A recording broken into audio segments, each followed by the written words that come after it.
அஸ்ஸலாமு அலைக்கும். நீங்கள் கஷ்டப்பட்டு சேர்த்த நன்மைகளை ஒரு நொடியில் சாம்பலாக்கும் அந்த ஆபத்தான குணம் எது தெரியுமா? அண்ணல் நபி ஸல்லல்லாஹு அலைஹி வஸல்லம் அவர்கள் எச்சரித்தார்கள்.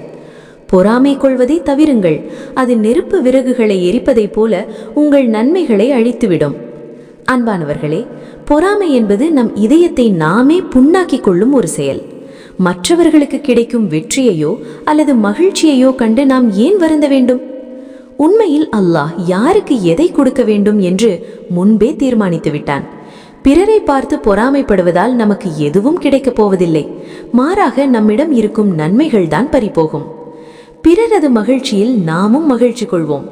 பொறாமை எனும் நோயிலிருந்து நம் இதயத்தை சுத்தப்படுத்தி அன்பையும் நிம்மதியையும் வளர்ப்போம். பொறாமையை தவிர்ப்போம், நன்மைகளை காப்போம். இது போன்ற பயனுள்ள பொன்மொழிகளை தொடர்ந்து பெற இணைந்திருங்கள். ஜஸாக்கல்லாஹு ஹைரன்.